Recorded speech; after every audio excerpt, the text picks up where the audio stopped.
Yes, I was issued a 1-year visa, but I've been legally staying in Canada for over 3 years.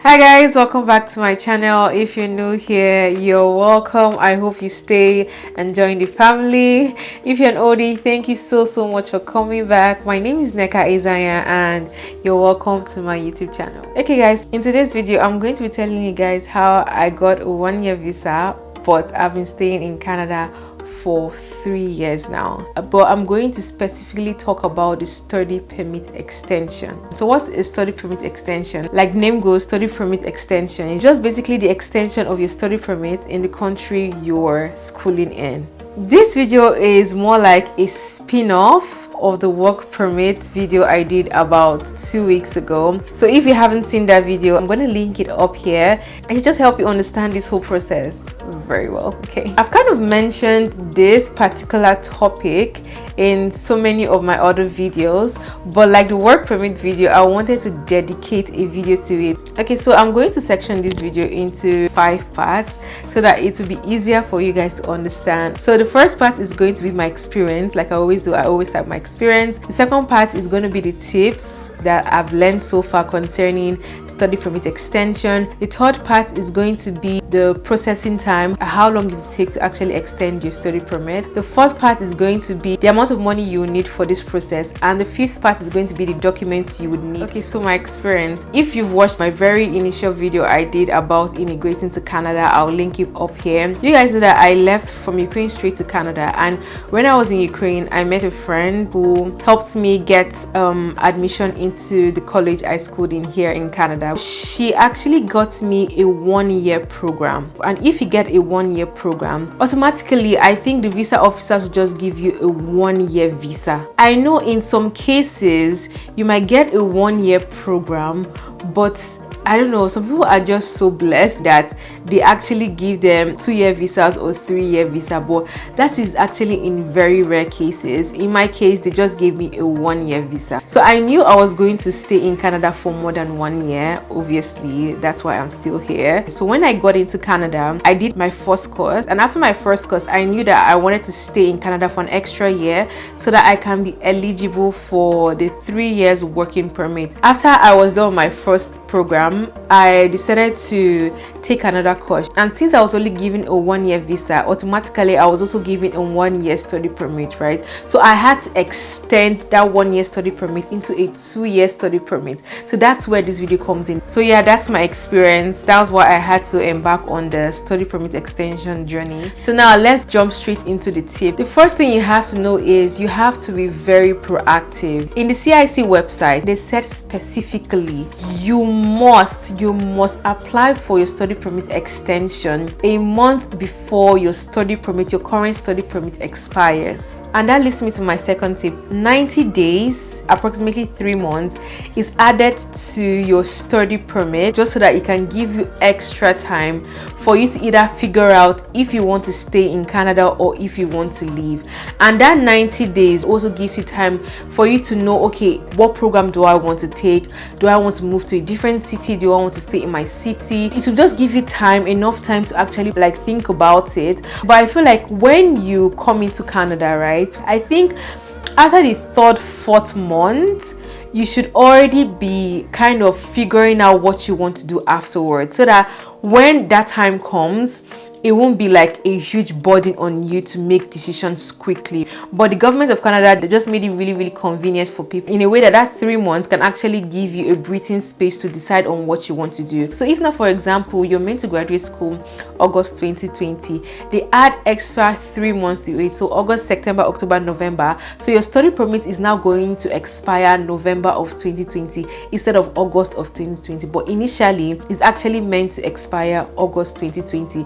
So that 90 days is actually a very good thing, so that students can actually figure out what they want to do before they actually make any decision. So now the third point is study permit extension is not visa extension. It is not. They are two different things. Your study permit is on a piece of paper. It's like on a brown, like light brown piece of paper. It has a UCI, document number, expiry date, issue date, your name and everything, but visa is on your passport. I mentioned this in my work permit video, and that also relates to this one as well. If you extend your study permit, it does not mean you've extended your visa. So if your visa expires and your study permit isn't expired yet and you want to leave the country, you can leave the country, but coming back is going to be difficult. You cannot even come back because you need a valid visa to come into the country, right? If you want to travel outside the country, you would need to apply for a temporary resident visa. That one is a whole different thing, a whole different story, a whole different video, and I'll try to make a video on that because I want to do mine as well. So make sure that if you're extending your study permit, don't have the idea that you can leave and come back because your study permit said that it's going to expire 2024 and your visa has already expired. No, as far as your visa has already expired, you can leave the country, but coming back into the country is going to be very difficult. So now the fourth point is you cannot extend your study permit beyond the expiry date of your passport. This is also linked to the mistake I made for my work permit that I mentioned in the other video as well. It also relates to your study permit, and I'll give an example. So if now the expiring date of your passport is, let's say, April of 2021, and you want to extend your study permit for 1 extra year, you would have to get a new passport because you can't extend for 1 year when your passport is going to expire in like 1 month. Okay, they won't issue it to you. You're going to study for 1 extra year, right? So your passport needs to be valid for that more than that 1 year. They will tell you to get a new passport before they can actually issue you a study permit because your studies is for 1 year, so they will not want to issue you a 2 month or 3 month study permit. It doesn't make sense, so that they can give you the full length of your study permit extension. Okay, so I got a very good question in my last video that leads to this next step, which is, as far as you started your study permit extension process, you're actually legally in Canada. But I don't think you guys will really understand what I'm trying to say. Maybe for example, your study permit expires March of 2021, right? And you actually applied January 2021, okay?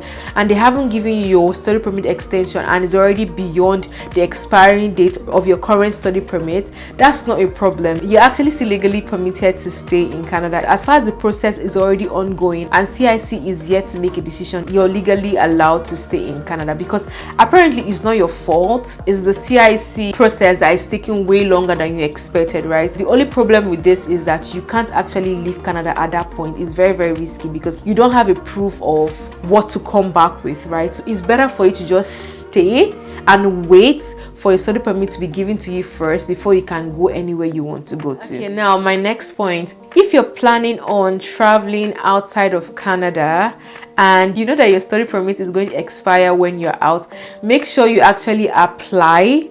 And not just apply, make sure you apply and receive your study permit first before you travel outside. Because if you travel out without your guarantee, because your study permit is actually your guarantee, yeah, it is your physical guarantee to come back into the country. So if you actually travel without your guarantee, you won't be able to come into the country again. If you're going to leave Canada, make sure that you actually have a study permit that will actually take you outside of Canada and will not expire before you come back to Canada. Okay, so yeah, that is something you have to watch out for as well. So now this next point, I didn't want to add this point because I just felt like nobody should actually need this point or need this tip, but just in case something happens and this is your reality, there's something that they call a restoration status, and this happens when you exceed the expiry date of your study permit.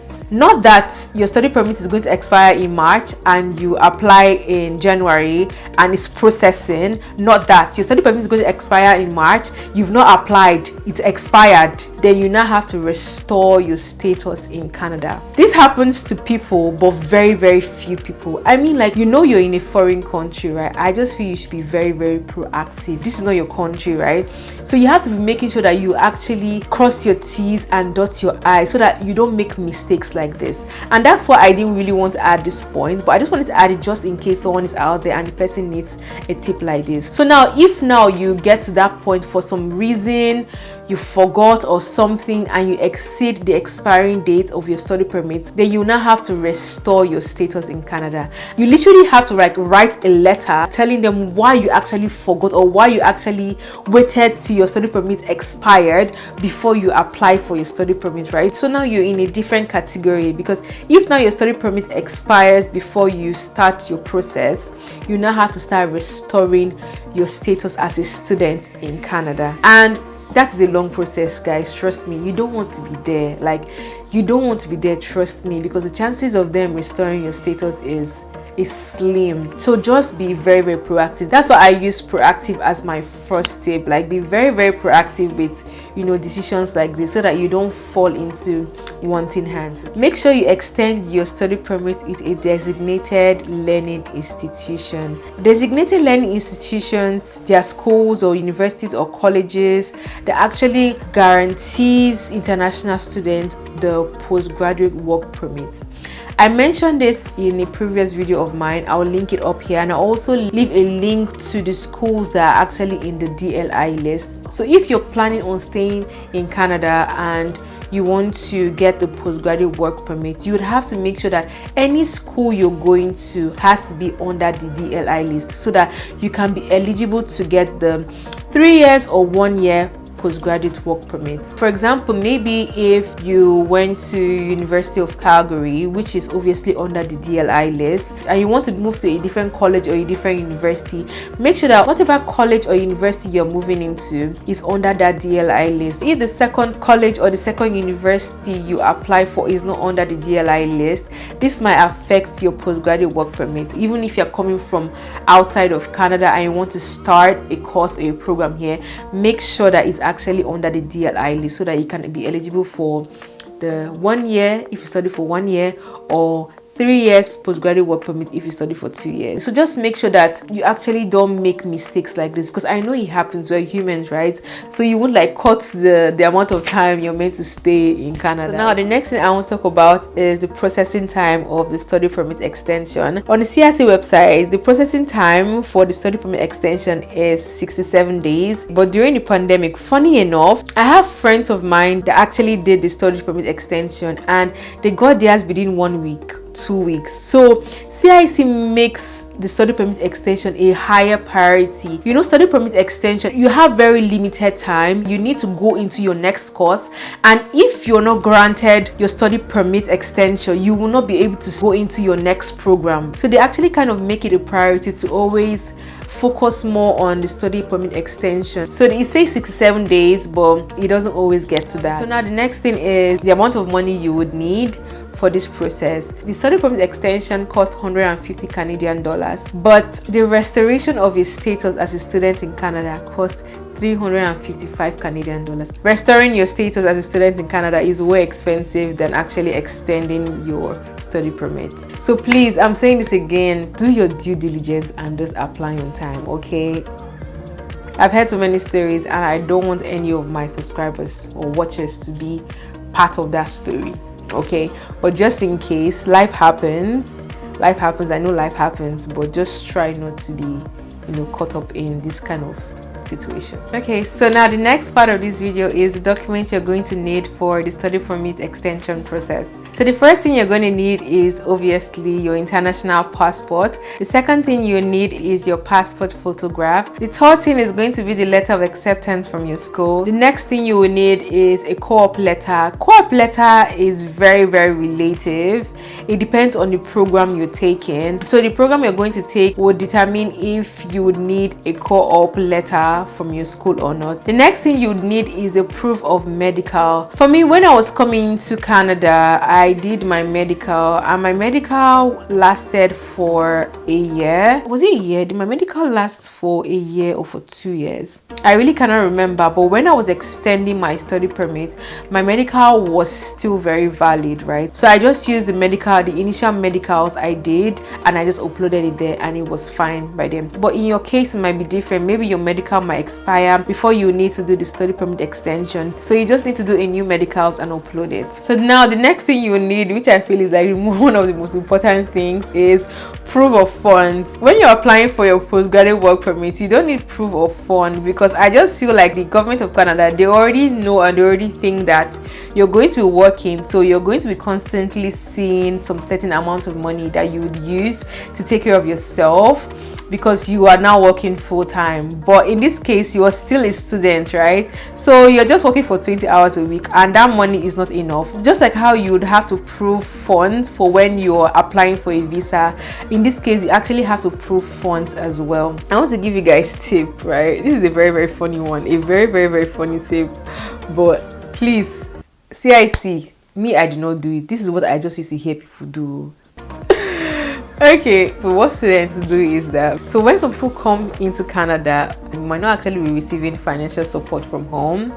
And when you were going to school for that your first year, of course, like, you did not make so much money because you were just limited working 20 hours a week. And even though you kind of exceeded that during the holidays and everything, it might not be enough for you to actually have so much money to pay your school fees and actually have money left in your account, okay, to prove to CIC that you'll be able to, like, you know, take care of yourself. So what people do is that, like, they gather money. For example, there are 5 friends, each of them have $2,000 in their account. So there are 5 friends, right? So meaning everything now is $10,000. So each of them will send that $2,000 they have in their account to one person. When that one person has gotten their bank statement, then she will now send that $10,000 to the second person. The second person will get the bank statement, send it to the third person.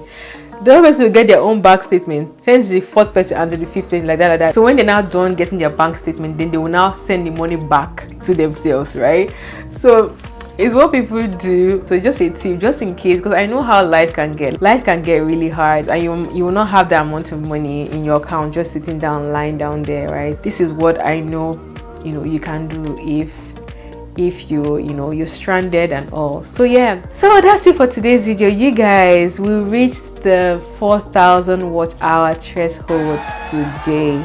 When I saw it, I was so happy and I screamed out loud. It's been a journey, to be honest. It's been a journey, but thank you guys so much for showing me love, commenting on my videos, engaging with me, sharing my videos with your friends, you know, rating my videos. Someone sent me a picture or a video on Instagram showing how she rates all my videos, and when you rate someone's video on YouTube, it just increases their engagement and lets more people see the video, right? So thank you guys so much for the love, and I hope like my videos actually educate you guys enough so that you guys don't make some mistakes, or you guys learn from what I'm giving, right? And that's like my main aim. Like, if you don't learn from my videos, I don't think I would want to post a video you don't learn from, except maybe it's a vlog or a random video or something. And I hope if you're outside of Canada and you're planning on coming, I hope your visa process is going to be successful. You might get denied, but when you do get denied, don't just give up. Try again and see if Canada is for you, it's for you. So thank you guys so much for watching. Please don't forget to like this video, share and subscribe to my YouTube channel. Turn on the post notifications so you can get notified every single time I upload a new video. Thank you guys so much for watching, and I'll see you guys in my next video. Bye guys. Bye.